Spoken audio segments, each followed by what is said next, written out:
শুরু করছি পরম করুণাময় আল্লাহর নামে। হে বিশ্ব দরদি। জসিমউদ্দিন নামে এক দরদি প্রশ্ন করেছে, দুটো প্রশ্ন। একটা প্রশ্ন করেছে পুনর্জন্ম নিয়ে, দ্বিতীয় প্রশ্ন করেছে এক গুরু যদি চয়েস না হয়, পছন্দ না হয়, তাহলে অন্য গুরুর কাছে যাওয়া যায় কিনা। মানে একজনের কাছে বিক্রি হয়েছে আর একজনের কাছে বিক্রি হওয়া যাবে কিনা। ওনার এলাকায় অনেকজন বলেছে যে গরু একবার বিক্রি হলে সেটা অন্য জায়গায় বিক্রি করা যায় না। এই বিষয়টি জানতে চেয়েছে, অবশ্যই এর আমি একটা সমাধান দেব। তার আগে পুনর্জন্ম নিয়ে কথা উনি যেটা তুলেছেন সেটা আপনাদের সামনে প্রকাশ করি, তারপরে উত্তর দেওয়ার চেষ্টা করছি। উনি বলছেন যে পুনর্জন্মে যে বিষয়টা, এই জন্মে যে যেমন কাজ করবে তাকে পুনরায় সেই রকমের রূপ নিয়ে আবার ফিরে আসতে হবে। অর্থাৎ যারা অন্যায় কাজ করেছে তাদেরকে পশুকুলে যেতে হবে। উনি হিটলারের কথা তুলেছেন যে আমরা শুনেছি বা ইতিহাসে দেখেছি হিটলার 60 লক্ষ মানুষ খুন করেছিল। তারপরেই ঘুরিয়ে বলছি যে ধরুন আমি হিটলার, আমি 60 লক্ষ মানুষকে খুন করেছি। পরের জন্মে আমি কোনো পশুকুলে আমার জন্ম হলো। এখন নিষ্কৃষ্ট মানের কোনো পশুকুলেই আমি জন্ম নিলাম।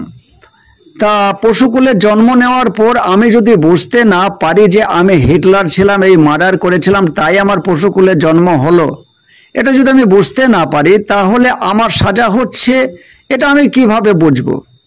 তাহলে পুনর্জন্মের বিষয়টা কেমন, পুনর্জন্মের যে কথা ওঠে এই বিষয়টি কেমন? আমি ওকে জিজ্ঞেস করলাম কতদিন বায়াত নিয়েছো, বললো 2 বছর। আমার গুরুর সঙ্গে আদান প্রদান কেমন হয়েছে, বললো মোটেই না। আমি এই আধ্যাত্মিক জগতে যতটুকুই বা জেনেছি তা আপনার এপিসোডের মাধ্যমেই জেনেছি, এছাড়া অন্য কিছু আমার কাছে নাই। আমি বলতে বাধ্য হলাম যে এখনো অনেক রাস্তা যেতে বাকি আছে পুনর্জন্মের বিষয়টি নিয়ে সঠিকভাবে জানতে গেলে। তবে সামান্য উত্তর আমি তাকে দিয়েছি, তাতে সে খুশি হয়েছে। উত্তরটা হচ্ছে এটাই, পুনর্জন্মের যে বিষয়টা হচ্ছে যে আপনার নাম জসিমউদ্দিন, আপনি মরে গেলেন, আবার জসিমউদ্দিন হয়েই বা ওই জসিমউদ্দিনের যে সত্তা, ওই জসিমউদ্দিন আবার কোনো কুকুর ছাগল ভেড়া হয়ে আসবে, এ কথা কোরআন বলছে না। কোরআন পুনর্জন্মের কথা স্পষ্টভাবে বলেনি। তবে অনেক জায়গায় অন্যান্য শাস্ত্রে পুনর্জন্মের কথা বলেছে বা সাধকেরাও পুনর্জন্মের কথা বলেছে। এই পুনর্জন্মের বিষয়টা আলাদা জায়গায়। পুনর্জন্মের বিষয়টা যেটা আছে সেটা হচ্ছে যে পুনর যে জন্ম নেই, জন্মদাতাকে, জন্মদাতা আমাদের চিন্তা, আমার চেতনা, আমাদের চিন্তাতেই আমাদের জন্ম হয়েছে। মা যখন আমাকে মাটিতে প্রথম ভূমিষ্ঠ করলো তখন মায়ের বা পিতার সাপেক্ষে জন্ম হয়েছে। তারা জানে আমার জন্ম হয়েছে, কিন্তু আমার জন্ম হয়নি। আমার জন্ম যেদিন আমার চিন্তা আসলো, আমার বোধ আসলো, সেদিন আমার ওই চিন্তার মধ্যে আমার জন্ম হলো। এটা বয়সটা 4 হতে পারে, 5 হতে পারে, 6 হতে পারে। বিভিন্ন জনের বিভিন্ন রকমের বয়স হতে পারে। কারণ আমি যদি ওই বাচ্চাবেলা থেকে পাগল থাকতাম, 40 বছর বয়স হয়ে গেলেও আমি আমার পিতামাতাকে চিনতে পারতাম না, সংসার চিনতে পারতাম না, আত্মীয় স্বজন চিনতে পারতাম না, দুনিয়া চিনতে পারতাম না, আমার জন্ম হয়েছে এটা আমি বুঝতে পারতাম না। আমার জন্ম তখনই হয়েছে যখন আমার চিন্তা ভাবনা এসেছে, এই চিন্তাতেই আমার প্রথম জন্ম হয়েছে। এই বিষয় নিয়েও আমাকে একবার একজন প্রশ্ন করেছিল, তাহলে মাতৃগর্ভ থেকে যখন পৃথিবীতে আসছি, এটা যদি জন্ম না হয় তাহলে আপনি এটাকে কি বলবেন? আমি তাকে ঘুরিয়ে প্রশ্ন করেছিলাম যে আমরা তো মাতৃগর্ভে ছিলাম না, ছিলাম পিতার কাছে। তাহলে পিতার কাছ থেকে যেদিন মাতৃগর্ভে গেলাম সেটাকে কি বলবে? পিতার মস্তিষ্কেও আমরা ছিলাম না, ছিলাম কোনো খাদ্যে, বিভিন্ন প্রসেসের মধ্যে পিতার মস্তিষ্কে যখন গেলাম সেটাকে তুমি কিছু বলবে? বা খাদ্যেও নাও ছিলাম না, কোনো উদ্ভিদে ছিলাম, বাতাসে ছিলাম, মাটি ছিলাম, এই যে বিভিন্ন প্রসেস, এগুলা তুমি কি বলবে? তখন সে থেমে গেল। আসলে এগুলা ছিল সবই প্রক্রিয়া, সবই প্রসেস। বিভিন্ন প্রসেসের মধ্যে বিভিন্ন রূপ ধারণ করতে করতেই মাতৃ জাঠরের মধ্যে দিয়ে আমরা ভূমিষ্ঠ হয়েছি। ওটা আমার জন্ম, আমার সাপেক্ষে নয়। আমার জন্ম সেদিন হলো আমার যেদিন চিন্তা উদয় হলো, চিন্তাতেই আমির জন্ম হলো। তাহলে জন্ম কিসে হয়? জন্ম স্রেফ চিন্তাতে। আবার আমাদের মরণও লুকিয়ে আছে চিন্তাতে। যাই হোক, ওই বিষয় নিয়ে আমি যাচ্ছি না, ওটা আরো সূক্ষ্ম, আরো গভীর আলোচনা। এই যে জন্ম মৃত্যু, তা আমাদের যে রাগ হয়ে যাচ্ছে, কোনো বিষয় নিয়ে আমাদের রাগ হয়ে যাচ্ছে, কেউ আমাদেরকে ক্ষতিগ্রস্ত করে দিচ্ছে, সে বিষয় নিয়ে আমাদের রাগ হয়ে যাচ্ছে। তাহলে রাগ কোথায় হলো? রাগ ওই চিন্তার মধ্যেই হয়ে গেছে। রাগ চিন্তাতেই উঠেছে। এখন চিন্তার মধ্যে দিয়ে রাগের জন্ম হলো। এই রাগ আবার সারাক্ষণ থাকে না, এক সময়তে সে আবার শান্ত হয়ে যায়, অর্থাৎ এখানে রাগের মৃত্যু ঘটে গেল। এই হচ্ছে জন্ম মৃত্যু। তাহলে রাগ একবার জন্ম নিল আবার মরল বলে আমার জীবনে কি একবারই রাগ আসলো, আর কি রাগ আসবে না? ইতিমধ্যে আমার জীবনে কি বারবার রাগ আসেনি? তাহলে বারবার রাগের জন্ম হয়েছে, বারবার রাগের মৃত্যু হয়েছে, বারবার কামের জন্ম হয়েছে, বারবার কামের মৃত্যু হয়েছে, বারবার লোভের জন্ম হয়েছে, বারবার লোভের মৃত্যু হয়েছে। আমাদের যে প্রবৃত্তিগুলি আছে, এই প্রবৃত্তিগুলি আমাদের চিন্তার মধ্যে জন্ম হয় এবং তা মিটে গেলে তার মৃত্যু ঘটে যায়। এটাই বলেছে পুনরায় জন্ম। পুনর্জন্মের কথা এটাই, পুনর্জন্ম। চিন্তাতেই জন্ম, চিন্তাতেই মৃত্যু। সাপোজ যে উদাহরণটা আমি দিয়ে থাকি, যে আপনি গভীর নিদ্রাতে গিয়েছেন, গভীরভাবে ঘুমিয়ে গেছেন। দেখুন, আপনার যখন চিন্তা ঘুমিয়ে গেছে, তা আপনার কাছে রাগও নাই, কামও নাই, লোভও নাই, আপনার আত্মীয় স্বজন পরিবার বর্গ আপনার কাছে কিছুই নাই, কোনো কিছুই নাই, আপনি নিজেও নাই। তাহলে কারো জন্ম এখানে কিচ্ছু নাই। কিন্তু যেই মাত্র আপনার চিন্তা জেগে উঠলো, ওই চিন্তার মধ্যে দিয়েই আপনার মধ্যে দিয়ে বৃত্তিগুলা খেলতে লাগলো। এদের জন্ম হচ্ছে, মৃত্যু হচ্ছে। এবার দোসরা প্রশ্ন যেটা করেছিল,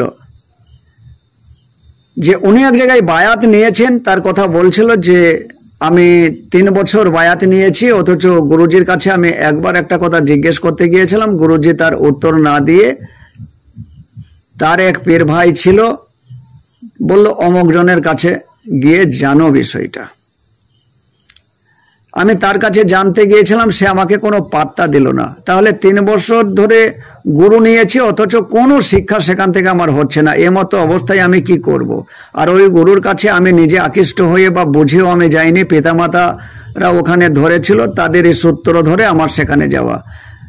তাহলে এই যে লোকে বলছে গরু একবার বিক্রি হয়, একবার বিক্রি হলে আর দোসরাবার বিক্রি করা যায় না, এমতো অবস্থায় আমার কি করণীয়, এটা জিজ্ঞেস করছিল। দেখুন দরদি, আমি ওকে যেটা বলেছি, গুরু কি তা আমরা অনেকেই ইতিমধ্যে জেনে গেছি। যিনি অজ্ঞানতার অন্ধকার ঘুচিয়ে জ্ঞানের আলো জ্বালিয়ে দিতে পারেন, তিনি আমার কাছে গুরু। অর্থাৎ এই বাস্তবেই আমি যে হালে আছি, আমি যে কঠোরতায় আছি, আমি যে দুশ্চিন্তায় আছি, আমি যে যন্ত্রণায় আছি, আমি এখনই তো বন্ধনে আছি, নানান বন্ধনে আমাকে চেপে ধরে রেখেছে। এই বন্ধন মুক্ত তো একমাত্র জ্ঞান করিয়ে দিতে পারে, আর এই জ্ঞান আসে গুরুর কাছ থেকে। জ্ঞানই একমাত্র বন্ধনের দড়ি কেটে দিতে পারে, অজ্ঞানতা দূর করে দিতে পারে। জ্ঞান একমাত্র অস্ত্র। আর সেই জ্ঞান যদি গুরুর কাছ থেকে না আসলো, তাহলে তিনি গুরু কিসের? তা ওনাকে আমি যেটা বলেছি, যে দেখুন, যে গুরুর কাছ থেকে আমার আলো আসছে না, হয় এই প্রদীপের আলো তার নিজেরই জ্বলেনি, তাই আমার প্রদীপ তিনি জ্বালাতে পারছেন না, আর না হয় তিনি লাখ লাখ ভক্ত করেছেন, কোনো রকম ভাবে আমাকে সময় দিতে পারছেন না, এটাও হতে পারে। তো যাই হোক, আপনি এমন গুরুর সন্ধান করুন, বা এমন কোনো গুরুর কাছে আপনি যান, যে গুরু আপনার জ্ঞানের প্রদীপটা জ্বালিয়ে দিতে পারবে। অবশ্যই আপনি এমন গুরু পেয়ে যাবেন। তারপরেও আমাকে বলছিল যে কামেল গুরু অর্থাৎ খিলাফতি পাওয়া এরকমের গুরু কি পাওয়া যাবে?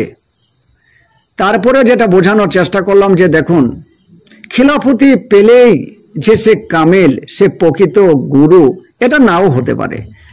বাস্তব চরিত্র আপনি যদি দেখেন তাহলে দেখবেন যে রক্তের সম্পর্কিত যারা তারাই গদিনাসীন হচ্ছে। বিষয়টা এমন কখনোই হওয়ার ছিল না।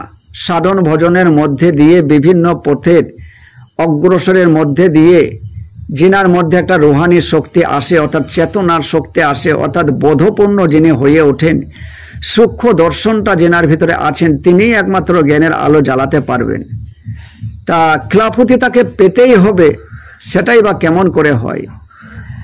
হ্যাঁ, গুরু তো তিন প্রকার। বিশেষ করে ধর্মের গুরু নিয়ে আমি কথা বলেছি, অধ্যাত্ম গুরু নিয়ে আমি কথা বলেছি। আমি শিক্ষা গুরু বা জন্মগুরুর কথা বলিনি। এই অধ্যাত্ম গুরু তিন প্রকার: অব্যক্ত গুরু, ব্যক্ত গুরু এবং দীক্ষা গুরু।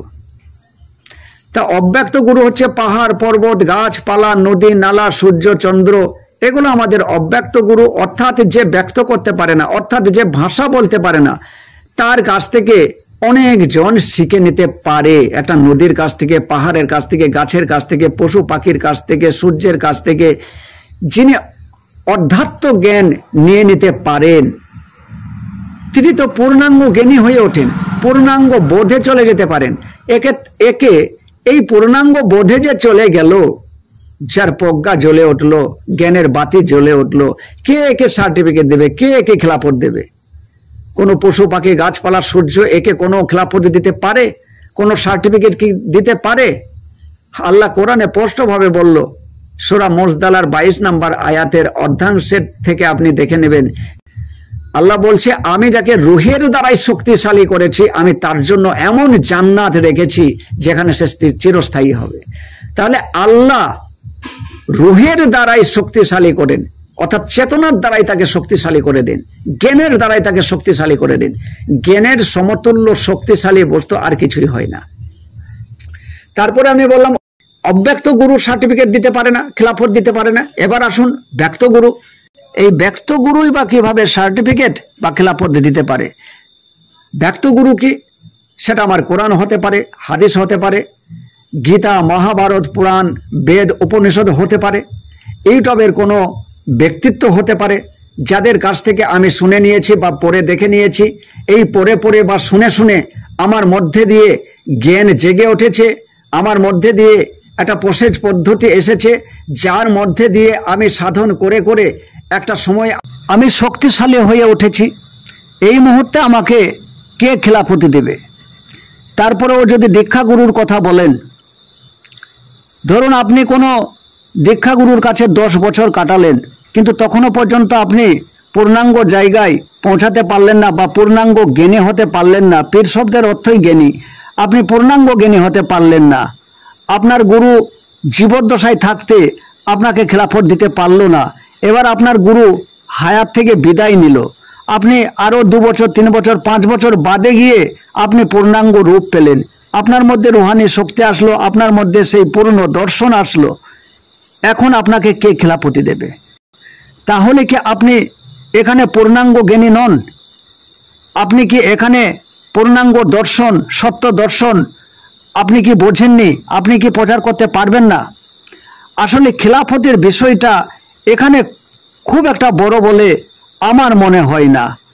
আপনি কামেল গুরু বা সত্যিকারের গুরু তাকেই বলতে পারবেন, যার মধ্যে আপনি আপনার জীবন ব্যবস্থাকে জেনেছেন, আপনার জীবন শিক্ষা হয়েছে, আপনি শান্তির রাস্তা খুঁজে পেয়েছেন, আপনিও রুহানির দ্বারাই শক্তিশালী হচ্ছেন, এটা আপনি উপলব্ধি করছেন, আপনি আত্মবিশ্বাসী হয়ে উঠছেন।